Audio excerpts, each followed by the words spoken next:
Hi, and welcome to This Sustainable Life Untethered. I am your host, Alison, and today you are in for an absolute treat, dear listener. This conversation is all about body confidence, accepting yourself, enjoying yourself, loving yourself, and feeling amazing because you are amazing. And before we start, I just wanted to share something that is personal for me. Not the content of the episode per se, although we can talk about that another time if that's interesting. But it's more because I am new to podcasting. I think this is like episode 6. And because I'm new, I have, anxiety about promoting myself. I have self-doubt. Am I good enough? Are people going to enjoy it, etc.? All that stuff that comes along with being a beginner at anything. But with this conversation, I am going to put all of that aside and I am going to shout about it from the rooftops. This conversation is more important than my potential negative feelings about being judged. And I am going to promote the hell out of this episode because you can't not listen to it. If you have any issues, any discomfort, any disdain, any hate, any negative thoughts, feelings, any negative relationship with your body at all, this episode will help you. I promise you that. And I know that you are going to love it. So enjoy. So I am so excited for our fabulous guest today, Jess, aka Gingie Snap, aka Yes Queen. Jess Jess is a flexibility, pole, burlesque, and aerial instructor. And she has helped me get my legs further apart from each other than I ever thought possible, which sounds like a weird thing to say, but it's entirely true. She's helped me hang upside down on a pole, again, doing things that I've never ever dreamt of, and sometimes just using my hands to hold on for dear life. And I was thinking about this last thing that I'm going to say, because there are very few people, I think, in life, other than your romantic partners or your parents, who make you feel truly amazing about yourself. Like you are the sexiest, most fabulous, perfect as you are individual ever. And I feel like that when I take a class with Jess. And it's so unlike any other hobby or exercise that I've ever done before. And this is one of the reasons why I'm super excited to have Jess on the podcast today and, well, just enjoy her fabulousness. So welcome, Jess. Hey, thank you. That's such a lovely introduction, Alison. I'm so glad that you feel that good. That's my only aim. Oh, I'm Absolutely. honoured. Absolutely. You nailed that aim every lesson we have. Wonderful. So I wonder if we can just start off and if you can explain a bit more about your background and what was it that led you to pursuing something that requires, your physical expression and a bodily career path as opposed to sitting in front of a computer. Okay. Well, that's actually quite a long story. I started dancing really young. I actually wanted to do horse riding, but the first time I got on a horse, I had such a severe reaction. I ended up in hospital. Oh So no, so there was like, let's find a new hobby. that dream So over. over, first time done. So I went to my first dance class when I was about 8. I even remember what I was wearing. It just resonated with me with so much, and I've danced ever since. I've gone through life sort of pursuing other things as well, but like dance has always been constant for me. I kind of just kept on moving on to the next stage. So I had my little dance school when I was younger, and then I went on to audition for dance colleges and things, and I got a few scholarships for those. I didn't actually go to them, but I did go to university where I was lucky enough to actually study aerial as part of my degree, which is what kind of made me want to do pole and aerial and all of those things. I was lucky enough to actually work with Wired Aerial Theatre, who they're quite well known within the industry. They're pretty great people as well. And then over time, once I'd finished uni, I came home and I thought, right, time to get serious now, Jess. And I tried to sit and do an office job, and I did it full time, and it nearly killed me. And it sounds dramatic, but it genuinely nearly did. I actually ended up getting quite ill. I had a breakdown. I had to have time off work from it, and it just was a wake-up call, and I was like, no, no, no, no, no, this is not for you. This is not for you. You're a mover, you're expressive, that's who you are. So I was doing pole as a hobby, and Lucy, who runs the studio, well, whose studio it is, I run it now, but she asked me to be one of her assistants, and just from there it just blossomed and bloomed, and it's the most wonderful job. You get to just make people feel wonderful all day. Like how can you not love that? And people think everything that you do is so impressive. They look at you and they're like, oh my God, you can do that. And you're like, hell yeah, I can do that. Like it's just the best job. And I think it's sort of like that need to sort of, one, I guess I'm a bit of a people pleaser, but two, like it pleases me. Like it just, and you get to give that to other people. I think that's where it came from. I just couldn't do the office job anymore. Not for me.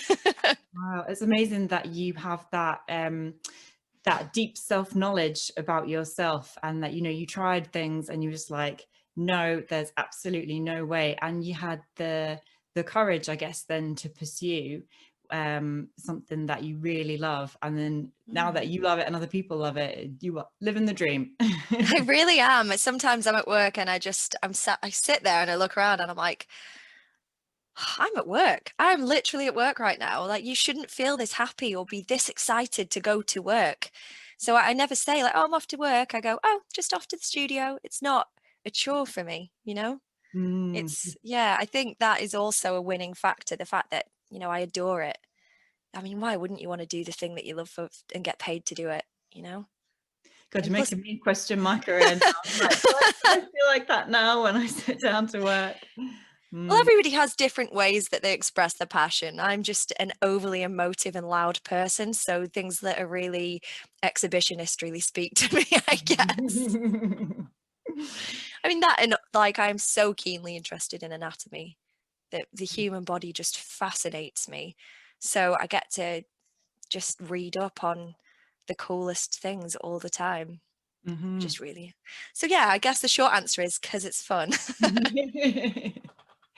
And talking about, you know, exhibitionism and things like that, I think sometimes people might have stereotypes, particularly around, you know, pole dancing, around burlesque, with regards to who does those kind of things or activities that happen within those classes.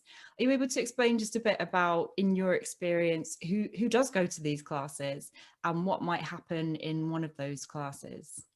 Yeah, that is a really good question, and I'm so glad you're asking that, because the thing is, everybody thinks that it's this little demographic of people, and I've taught people from every walk of life. I've taught people who are doctors and lawyers. I teach people who work in every single sector you can imagine, straight up from retail, or like round every different industry. So there isn't a specific type of person. I've taught people from every class you can imagine, and but they all have one thing in common, in that they're there to just have a nice time and forget about what's going on. So in a class, it actually ends up being it's a really joyous sort of space to be in. I think people do expect you to sort of be running around in tiny little underwear sized garments and think it's this hypersexual situation. But actually, it's often quite the opposite. As I'm sure you're aware, the crumpled mess that I end up on the floor sometimes, there is nothing sexy about that. But you can expect to work hard. You can expect to make friends and be surprised as well. There's every body shape you can imagine. And it's so diverse. It's so diverse. which is wonderful. It's really wonderful. But classes generally, they run in sort of in a very structured way, but they feel a bit chaotic in a brilliant way, if you know what I mean. Like they feel like what the hell is going on sometimes, but it's structured chaos, I guess, is the way I would put it. Yeah, and just working hard. That's what you can expect to be doing in a pole fitness class. Work really hard, you know? Oh, definitely. It is fitness. It is absolutely the strength that you need, and the cardio, the flexibility. Oh my goodness, And yeah. it's a whole body thing as well. Like, Yeah, and mind as well. And yeah, mind. yeah. I Yeah. often really enjoy the mental aspect of trying to figure out the move from you telling me. And that coordination, but also then testing yourself and kind of playing with that edge of fear, because you could fall off at any point and hurt yourself, and it's like a weird kind of trust that you have to gain with your body, I guess. Like I've done it for 4 or 5 years now, and I've not had any injuries because I'm maybe a bit more on the cautious side. But that's not to say I don't like shit myself regularly. I think we all shit ourselves regularly, Alison. The thing is, that's the way you need to be as a student. Like, it is a dangerous sport, and obviously you're not going to be hanging upside down on your first lesson. You're going to build up to it, but it is such a dangerous sport, and people need that healthy respect for it. I think it teaches you to learn where your limits are in your body, and to learn when you can trust it and when you need to stop. It's not just having complete trust in your body. You need to know where you can't take it anymore. And I think that is such a sort of an odd little skill that I don't think you ever learn in many things, to learn when to rein it in. And I think sort of the fear of falling off and like face planting is pretty good pretty good way of like forcing you to do it. You learn it pretty quick. You really do. Still good fun. Yeah, and the other thing I love about a class, and that you mentioned, is that really supportive atmosphere. I think Oh yeah. it's not a team sport as such. I think you might get some of the atmosphere if you're playing, netball or whatever, and have that team spirit. But even though you are doing it and you're competing against yourself, everybody in the class, teachers, classmates, they're just so positive. And we clap and we whoop if people have got something that they've not managed to get before. And I think that's such like a real It's beautiful. It's beautiful. It really is. Like this sounds so overly emotional, but it is just beautiful to see. I mean, I've done every type of dance you can imagine, and I've been in lots of dance environments, and I can tell you a lot of them can be pretty toxic and really nasty, and they can make you really doubt yourself and doubt your body, doubt who you are. But it's never been that, and it's pretty wonderful. I don't know if it's because it's newer, or maybe the type of person it attracts. I don't know, but I've never met anybody who doesn't want you to do anything but succeed in that room. I've never gone to the studio and dreaded teaching somebody, because everybody in there, they just want everyone to do well. And I think it's pretty unique, to be honest.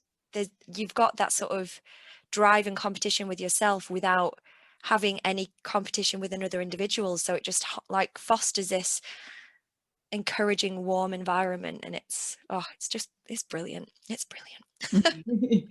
Absolutely agree. And I wonder if we can talk about burlesque a bit as well, because that's something that I've done with you. And I think, again, there might be stereotypes around what burlesque is. In the media, we have Dita Von Teese, and she's a very famous Queen. burlesque artist. But you're able to explain a bit more, because I think burlesque is so much more than that, and just to give the listeners an understanding of the breadth of things that it includes. Yeah, so burlesque is actually it's got quite a rich history, to be honest. It's I can't remember the specific dates, but I believe it's 1800s when it was sort of born out of, and it's a bit of vaudevillian.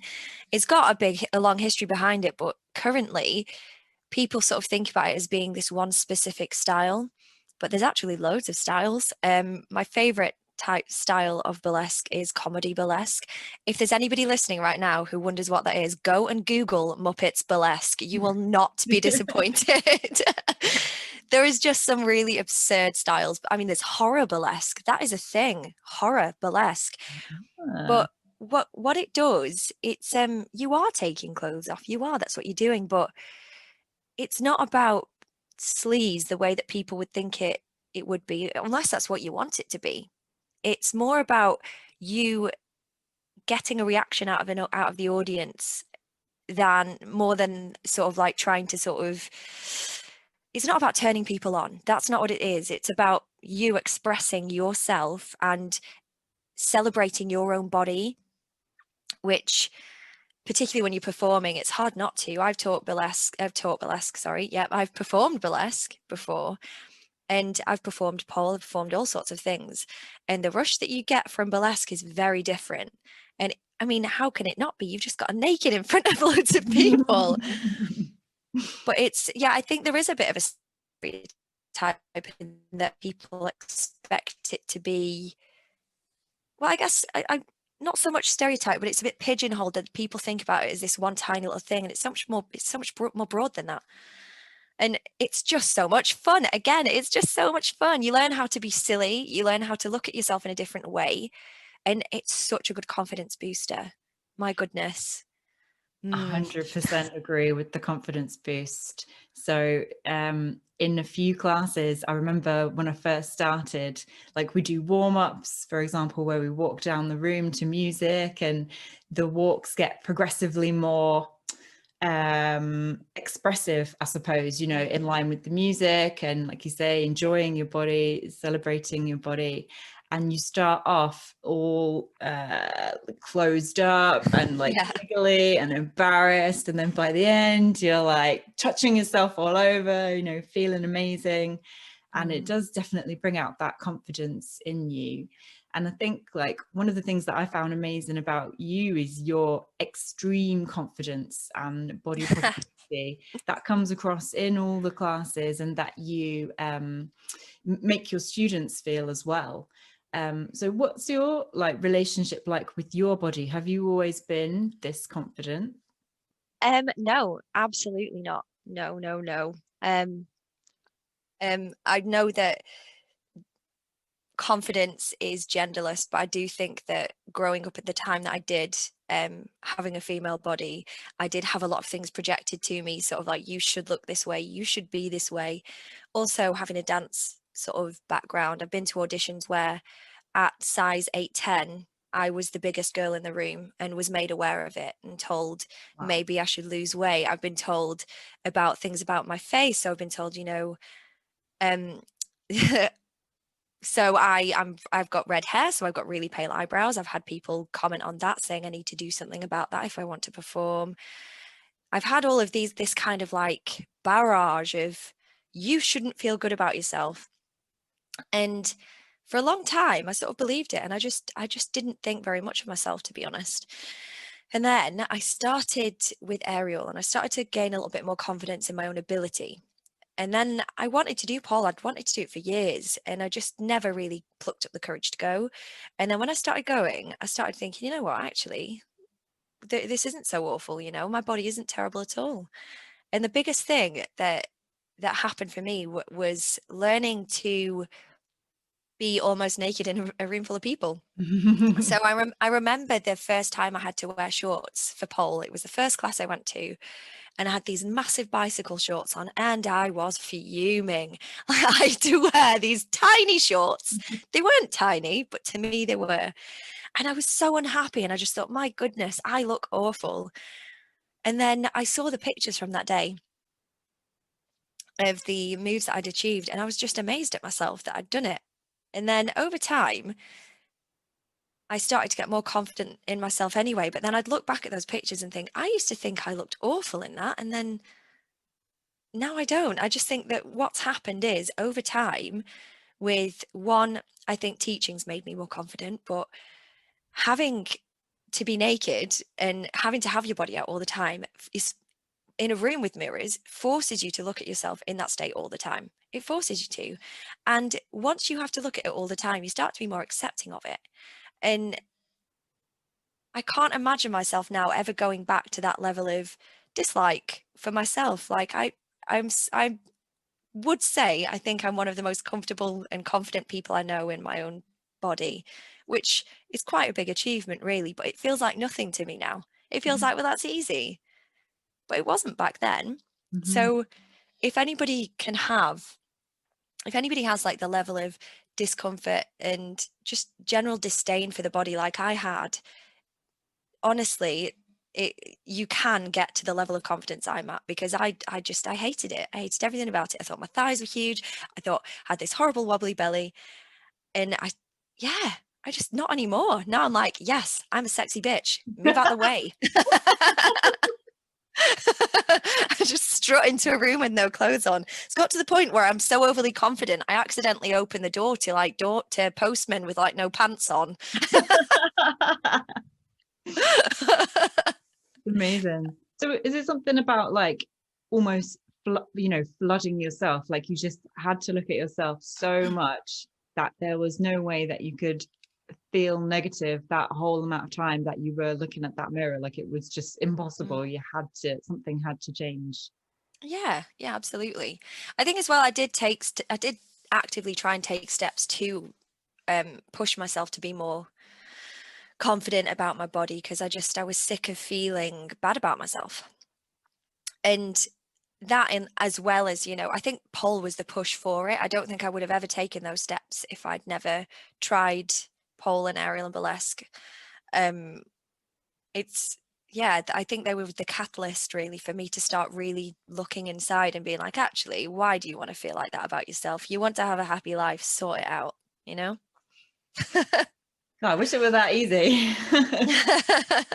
Anyway, I think like there's something as well, like I think you said about appreciating your body for what it can do. So not just seeing it as its appearance. It's an image. Yeah, absolutely. It's not all image. I think, that's a huge factor, to be honest. And when you start accepting what your body can do and having confidence in it, you start appreciating the way it looks more. So an example is I used to think that my arms were massive, even though they were really scrawny and nowhere near as muscular as they are now.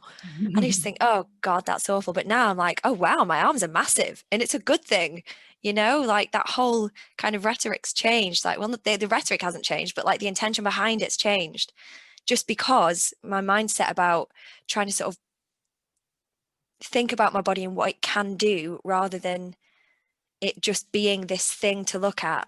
It's this wonderful, amazing machine. It's not just something there for people to criticize and tell me is either beautiful or not. It means I can do this insane move that took me years to get to, which is a huge achievement. So yeah body's a race. And what might be some of the things that you do in a burlesque class to help your students kind of improve their body confidence? So, I talked about like the walking down the room, the sexy walking. I remember there was one thing we did looking in the mirror. Yes. So awful. That is. So I'll tell you a secret, Alison. That was born out of what I used to do for myself. So for those of you listening, basically, I have my students face the mirror after we've done a warm up and they've started to relax a little bit, and I'll put a song on and I'll make them mime to it or dance to it, and they have to watch themselves and actually look at themselves. It doesn't matter if you feel stupid. A lot of the time, going in and being as stupid as possible is the best way to start. But eventually you get used to seeing yourself in that way, and every now and then you're like, oh, it looks quite good like that, and it'll take you by surprise, and then you start to accept, like, actually I can be really sexy, I can do that, and then it stops being I can to I am really sexy, I am really ace. And it's just about pushing yourself out of your comfort zone, because it's really easy to stand there and think, oh God, this is really awkward, I don't want to do this. It's really easy to do that, but it's really hard to stand there, look yourself in the face, and then basically give yourself a striptease. That is really hard to do. But I mean, it works. It really works. And everybody laughs and it's funny. And then what we would then do, another exercise I really love doing is weirdly, people are more okay with this, which is really odd, but I'll have them face each other. So we'll have them in two lines and we'll do the same exercise. And it's amazing how people are absolutely okay being sexy for other people and witnessing other people being sexy, but then they can't look at themselves the same. People hate the mirror exercise, but they don't hate dancing for other people, Yeah. which I that's such a shame. I was just Such a about shame. to say something along the lines of, like, talking about striptease. It's might be something that you would do for your partner, for example, and not that you would feel super confident about doing it, but you might have a laugh and do it. But I think before I started burlesque, I would never think to striptease just for the enjoyment of myself. And Mm, as soon as you start to be like, oh, I can do things for me and I can enjoy my body, and my body is not just for other people to enjoy or criticize or whatever their thoughts are about it. yeah. Like, I can choose to use this thing for my pleasure. That was like game changer. Yeah, absolutely. I think that right there is the key. It's once you realize that your body is for you, nobody else has to look at you every day. Nobody else has to exist inside of you. Like that's you there. You're there. You should enjoy it. You're not there for other people's enjoyment. You're there for yours. That's what you're there for. So enjoy it. You know, it's revelation. It is. Enjoy your body. Yeah. Like pray. Yes, it's so true. And have you Is had or seen any transformations from any of your students, maybe, who have really struggled with their body confidence, body image, and are now in a very different place? You'll absolutely notice it in basically every student. Every single student.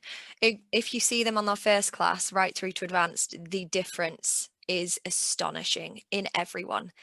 But there is one that really stands out. I think about it now and I can't actually believe she's the same person. But my good friend Charlotte, who is also an instructor in Inversion now, she came to us as a student. She first tried out pole and she was so unsure of herself. She didn't say anything. She was really quiet.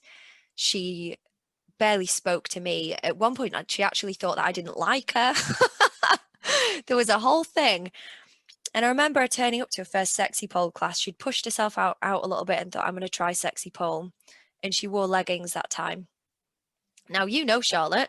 Mm. She is now, her confidence has grown so much that she is now an instructor. She teaches almost as many classes as I do in front of new people every day. She also does exotic hoop. She actually did her first ever performance. She'd never done any performance before. She did it at a last showcase where she did a striptease on the hoop. That was her first time performing. I And remember there was some boob jewels. There was a lot of glitter and stuff going on. yeah, It was but amazing. like that's just in like the exhibited behavior, but in herself she's just a different person. She's so happy. And it's amazing how you can think that somebody's absolutely fine and happy until you see when they really are happy, the difference. You would never look at Charlotte the way that she was and be like, oh, she was miserable. You would never say that because she wasn't.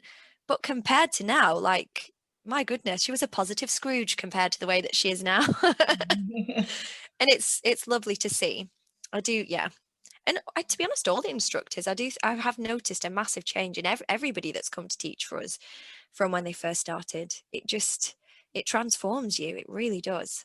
Mm. It really That's does. so cool, because I've had a few burlesque classes with Charlotte, and I guess because she did more hoop stuff, I don't think I had many pole classes with her, or I didn't really know her kind of pre-emerging fabulous big tasseled sexy hoop woman. So that's really, really cool to hear. Yeah, definitely. I would say that she was probably the most shy, most down on herself student I've ever taught. And now she's probably the most confident person, second to me, really, which is pretty crazy. Quite the transformation. Mm. Fantastic. And what about, so obviously when you're in this, I guess we kind of talk like this ecosystem where it's really positive and women are there supporting each other and, you know, feel comfortable and confident to do so. But what about in the real world? Do you have any friends who are not kind of pole or you know, in that community who might say things about their body? And do you still take that role on kind of outside of your role as being instructor? Yeah, to be honest, I think that the reason I do what I do is because that my personality matches it. So I don't do those things in class because it's my job. I do those things in class because that's the way I am. So in day-to-day life, I've never really resonated with this whole you know, having a go at yourself to make friends, you know? It's, I mean, I make fun, you know, make a joke of things. I have absolutely done that, but you know, talking about your body in a negative light to sort of, you know, just discuss with your friends, I don't entertain it. If I see somebody getting down on themselves, I tell them off for it first, but I tell them off with the most positive thing ever. So if somebody goes, oh, I feel so bloated today, and I'm like, hey, it's all right, you're allowed to feel bloated, but you look fabulous. You know, it's an angry compliment. But I won't allow it. I won't allow people to talk about themselves in that way in my presence. You don't need to do that about yourself. Don't do it. It doesn't help you. It doesn't help your friends. It doesn't help you. I mean, yeah, just positivity is always going to be the thing that helps you. All that matters is how you feel. So why would you ever say something that's going to make you feel shit? Just I feel like you need to live in my head permanently, like whipping me with every negative thought that I have. Like, no, shut up, you sexy bitch. Yes. Yeah, screaming yas. Yeah, but that is something though, isn't it? I do think that just as a species, we do like to complain to sort of make pals about everything. Oh yeah, definitely. And it's so, you know, if someone like compliments you, like saying, oh, nice dress or whatever, you're like, oh, I got it, you know, just from Primark, it's just a little crappy thing, or oh, I'm just like covers up my belly, I've been eating too much cake during lockdown, whatever. And that right there, you just said something like that is, I just want us to touch upon. So when people give you a compliment and you go, say, I don't know,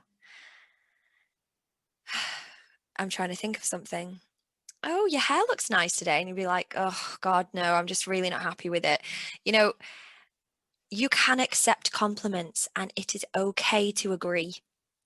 I do think society has sort of taught us that a woman, it's conflicting ideas really. They've taught us people who are sort of like female identifying should accept confidence in a bashful way and disagree.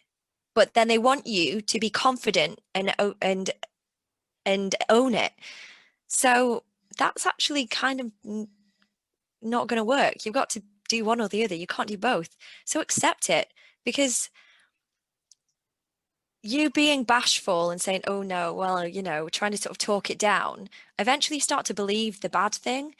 Agree with it. Be like, yeah, thank you. I think I look pretty damn good today. And even if you say it as a joke, eventually you start believing it.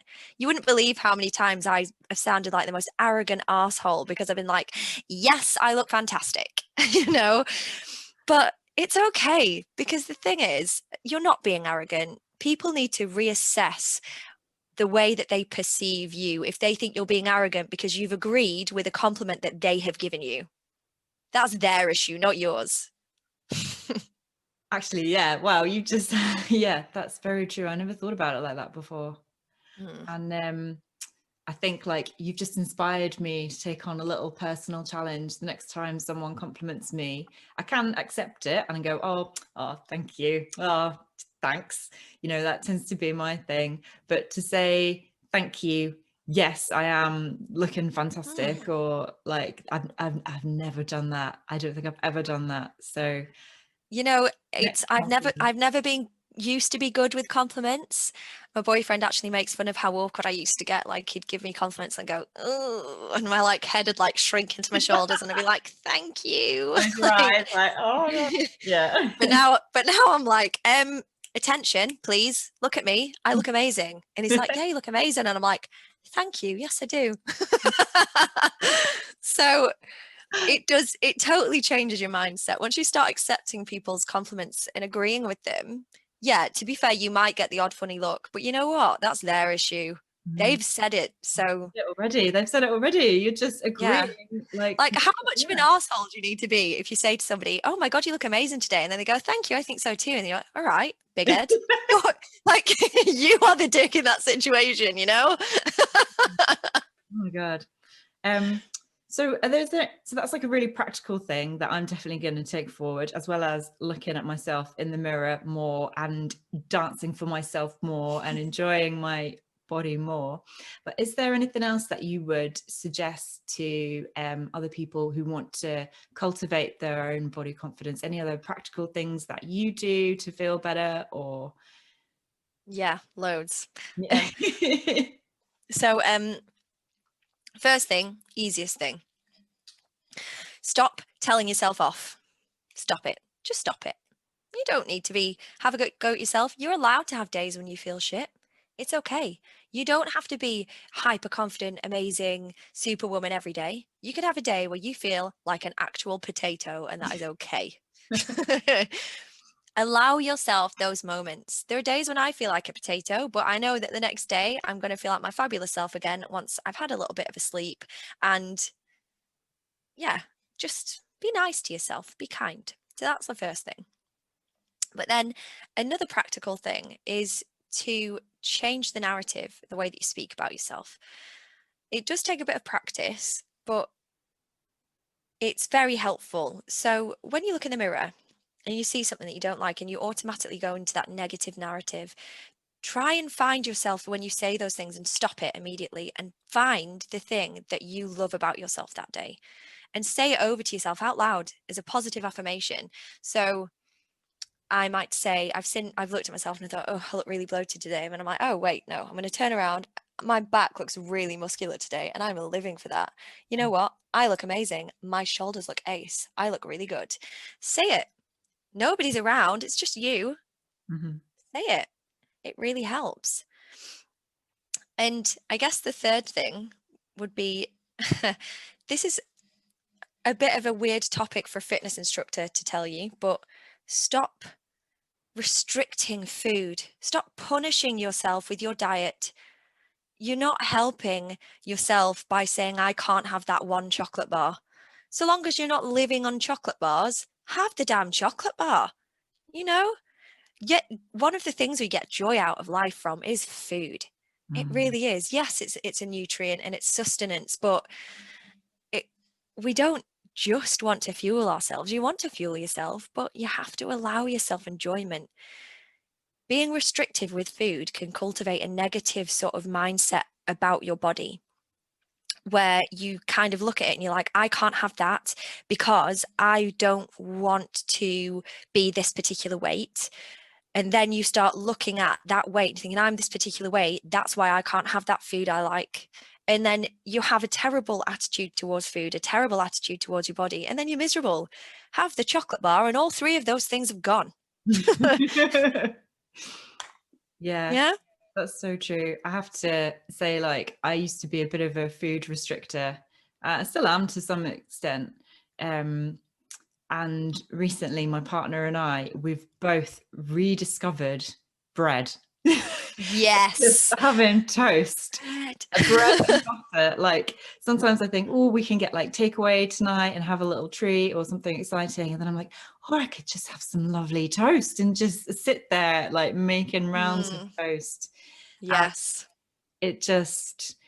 I don't do it every day, and I guess that's the thing. You don't do it every day. It's not Yeah. something that becomes your diet or problematic Like, behavior. by all means, please have a balanced diet and look after yourself. But dude, eat the damn toast. It's fine. Definitely. Oof. Yeah. I feel like there was one last thing I wanted to actually add. to that about sort of things that you can do to sort of cultivate a good image about yourself, good body positivity, really. Yeah. And I feel like the fake it till you make it thing. Now, I know some people are like, oh, that doesn't work, me. But it really does. Your inside is what everybody sees when they look at you. I know people think it's your exterior, but it isn't. It isn't. When you look at somebody, you can tell whether they're happy, whether they're sad, whether they're feeling good about themselves or whether they're feeling bad about themselves. So nobody who can read emotion can tell me that they look at a person and can't see who they are on the inside. You can. So try to make your inside reflect out to people, project out to people a positive thing. So like, don't worry if you feel shit, you're allowed to feel shit, but maybe try and sort of really change that in a narrative and reflect it out. Don't think about, this is really hard to word. This is the way to word it. So confidence, people always think confidence comes from looking a certain way, but actually looking a certain way comes from being confident. You are always going to look amazing if you are confident doing it. No matter what physical attributes you have, if you are confident in in yourself, not in how you look, anything like that, just literally in who you are going to shine that out into the world, and everybody's going to see that, and you are just going to like take everyone's breath away because you don't look a certain way. I can't press this point enough. You do not look a certain way and be confident, like, because of that. They do sort of feed into each other. They do, but just, I wish I could just shake everyone and make them understand, but I can't. I guess, like, are you trying to say even if you don't feel confident inside, you can just pretend? Yes, pretend, and it arrives. You don't have to look a certain way to feel like a 10 out of 10. You know, take steps that make you feel good. You know, put that dress on that makes you feel amazing and go out, and you will get looks off of people, and not because you're wearing that dress, but because of how you are feeling on that day. It's really hard for me to express this properly, but like, I know what I mean. Yeah, I know what you mean. And definitely, like, clothes are a big thing, and how you feel confident, and like you say, how you look. Like, I know, for example, during lockdown, I have been wearing a lot of very unsexy clothes because I don't have to, because I'm working from home, and it definitely affects how you feel, and then there's like that negative loop. So I'm trying to, not achieving it right now with this all black ensemble, but trying to, like, even just think about like what would make me feel good in my clothes. And it changes how you then hold yourself and how you come across. So yeah, absolutely. Yeah, just absolutely. Clothes are definitely a factor, but it doesn't mean they have to be expensive clothes. You don't have to spend loads of money. Like, some of my favorite things I've had for years, and they're all beaten up, but I love them and I don't care. And I feel great when I wear them, and that's what matters. Just, yeah, if there's one thing I can hit home, it's that you don't have to be a size 6 foot tall with blonde hair and a tan to be confident and be beautiful. You are beautiful when you are confident, no matter what you look like.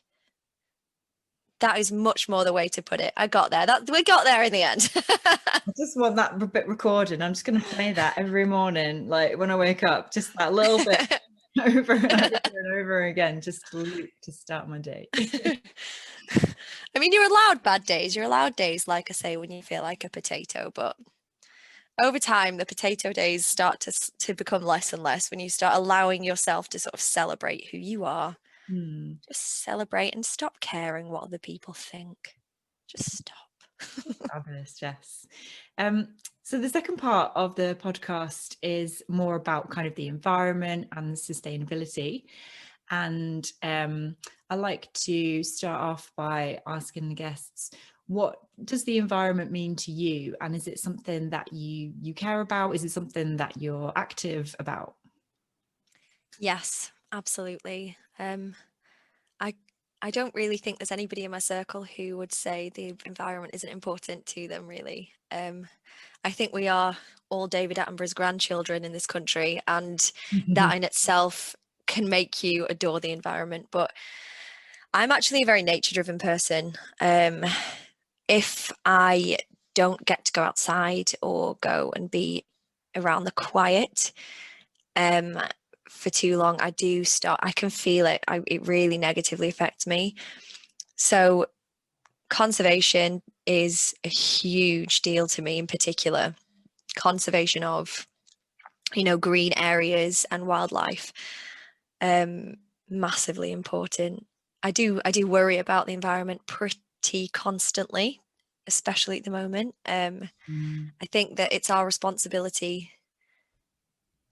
I think we're absolutely on a knife edge at the moment, aren't we? And it's our responsibility to do everything we can. And I know that there's big corporations that are doing a lot more damage than we are as the individuals, but if every individual all chipped in, it helps, doesn't it? Every little helps. I just wish more people would do more, really. Absolutely. And I think there's something as well about helping the environment, but also you benefit from feeling like you live more in line with your values. Like sometimes you can have that ambivalence between caring really deeply, and then when you look at your own behavior, you think, or maybe that's not the behavior of someone who does care as much, and there's that kind of dissonance there. So you talked about like conservation of green areas and nature. Are there any particular areas that you really like, that you really make you feel at home? There is actually a particular little woodland near where I live. It's actually nicknamed Bluebell Wood. And it's somewhere I used to go as a child. And I remember going up and seeing this. It was in springtime, so all the bluebells were out, and I remember seeing this. It looked like a carpet of blue all throughout the woodland. And it's really sad. You go up now at the same time, and there isn't as many wildflowers. And I remember the vivid image of how brightly coloured all of these wildflowers were, and seeing insects bumbling around everywhere, and the diversity just isn't the same anymore. It just isn't, and it's such a shame. Do you have any idea as to why that is? Is that just because? Yeah, I think there's been a decline, hasn't there, in things like wildflowers and insects, and just general wildness in the UK. And I never would have expected it to be so obvious in my lifetime. But we're talking, I guess, 20 years. And in that 20 years, it's so drastically different. And it is really sad. It is really sad that it does feel a little bit like there's nothing I can do about it. It really does. I mean, that's only one little place, but it's this tiny little woodland area. And if this tiny little area can be affected so drastically on the larger scale, I just can't imagine how different everything else already is. So taking that idea, and I know you said you feel like there's nothing you can do, and granted for that specific thing, that might be quite difficult, to influence, but is there something that you would be willing to do or try? And this is at your option, so you can absolutely, decline if you would like, but talking about taking action and doing what we can to kind of improve that conservation of green areas, or anything else that you might care about with regards to the environment.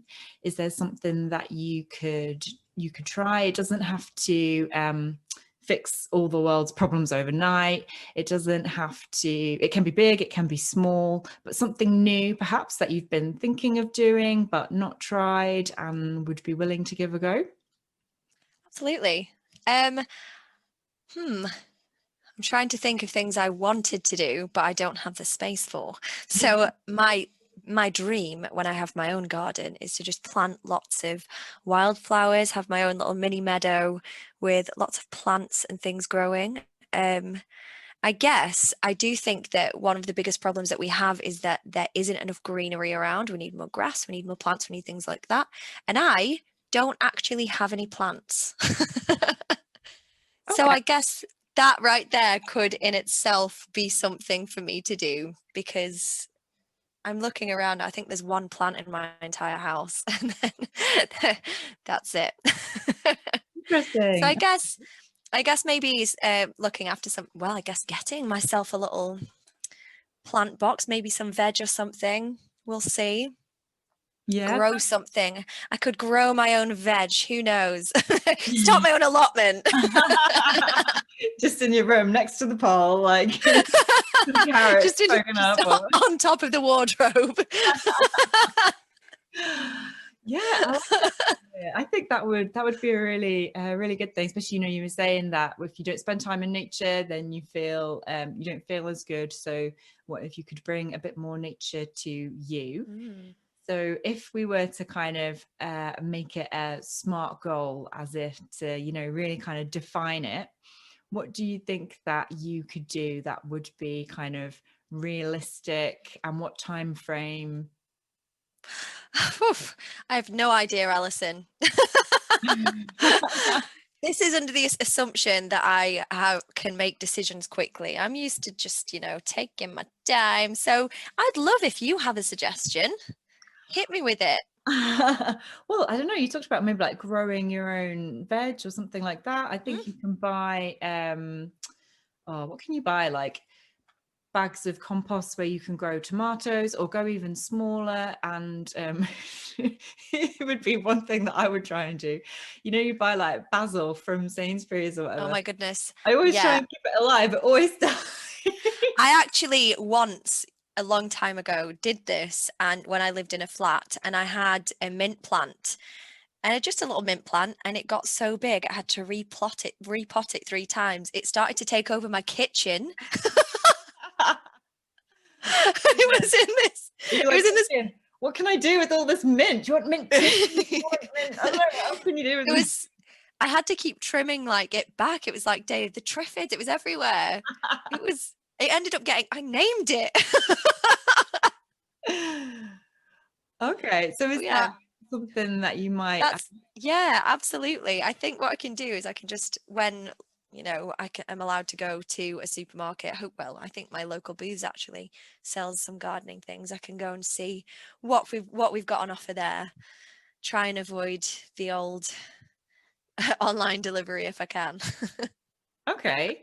So do you think, like, if we're to put a time scale, even approximate on this, is that like are we talking in a month, in 2 months, a few weeks?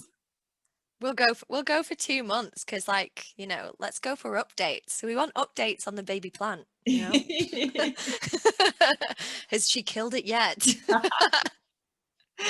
Oh my god, it's so sad. Literally every time I buy that basil, I'm like, why are you not, like, I can keep other plants alive. I've got a few others in my house, but it just seems to be basil that's it just doesn't want to survive. It does not no want survive necessary, no survive capable. No. Okay, so in 2 months then, would it be okay if we follow up and I can find out, so in that time you would have had a little exploration as to what you might want to grow / buy / keep alive / name / It will be named.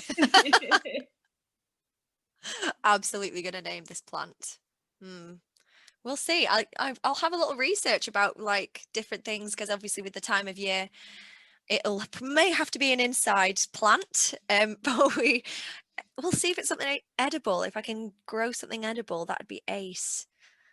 Awesome. Yeah, so if we could catch up in a couple months, that would be amazing. I'd love to hear all about it. Yeah.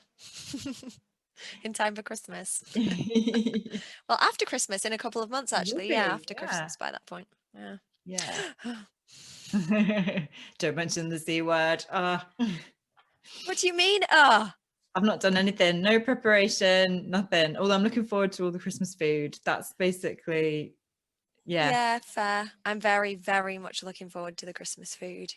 I think that 2020 has been such a write-off that if Christmas isn't spectacular, I intend to.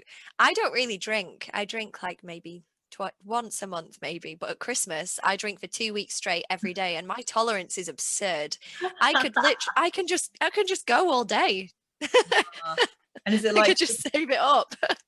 yeah, just the whole year, you like average it out to like a reasonable amount of time, but just from that period of absolute binge drinking. I bet it's like all the naughty stuff as well, like Baileys, and like they have the Christmas like chocolate Baileys and strawberry. Yes.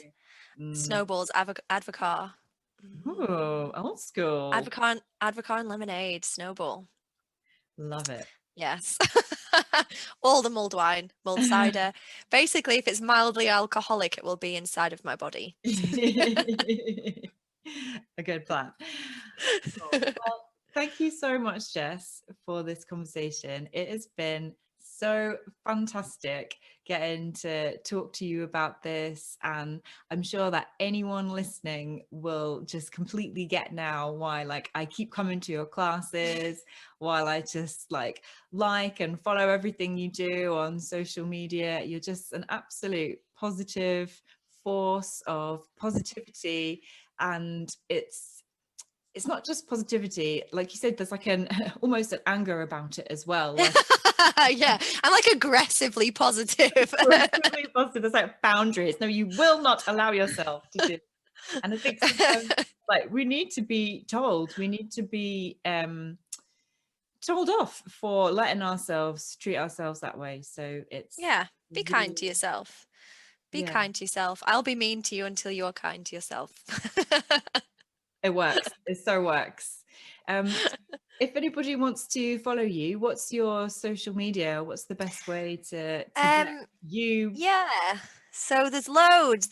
So I've got my own stuff under Gingie Snap. So on Instagram, it's the pole dancer Gingie. That's me. And I also have the studio I manage, Inversion. We have a website and we have Instagram there. So the website's inversionpolefitness.co.uk. Very simply that. And Instagram Inversion Lancaster. Basically, just search for Gingie Snap or search for Inversion Lancaster and you'll probably find me. Brill. Oh, thank you so much. Thank you. It's been really fun. Bloody hell. Jess is incredible, isn't she? I could write an essay on this conversation and literally quote everything she said, because it felt like she just spoke directly to my soul. I think this is exactly what we need to hear every day, multiple times a day. And I don't think that it just necessarily applies to women or female identifying people, although the conversation was quite female centric. I think, because I'm a woman and Jess is a woman, but the core of her message is universal.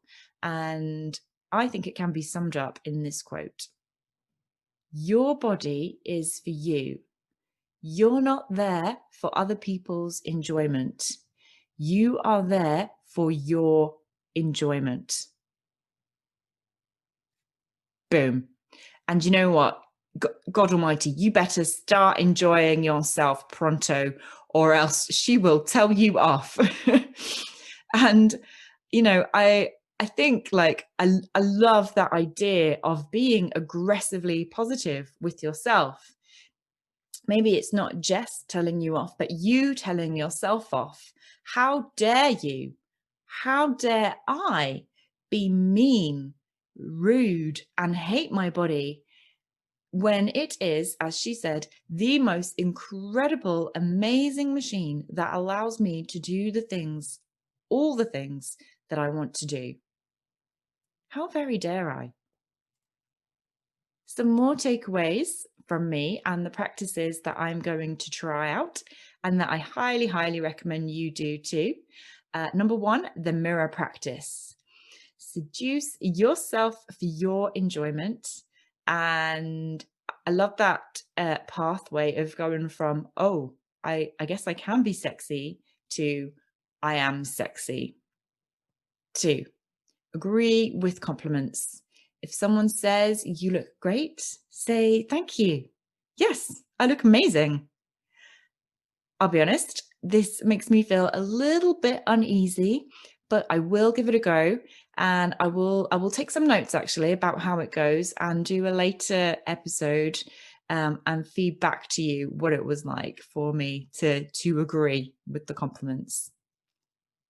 Number 3, stop the negative narrative.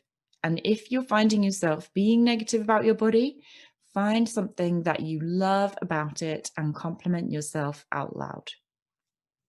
Number 4, let your confidence and your natural self shine through, because that is the most beautiful thing of all. Stop hiding your light under a bushel. Yes, that is an old school Bible reference. And if that doesn't help to hammer the point home, then I don't know what will. Please, please, please, please, please follow Jess on Instagram. I'll put all the links in the show notes, Instagram, Facebook, etc. She will be an absolute beacon of joy and positivity in your social media feed. And also, follow me, because I now have a Facebook page. I am at TSL Untethered, This Sustainable Life Untethered. And I'm so super excited because I want you to come chat with me and let me know your thoughts about the conversations. Let me know if you've had any takeaways, any insights. Come say hello. And yeah, let's keep connecting and keep the conversation and the exploration going. I love it. All right. Thank you for listening. Like, subscribe, leave me a review, do all those things. And I can't wait to chat to you next time.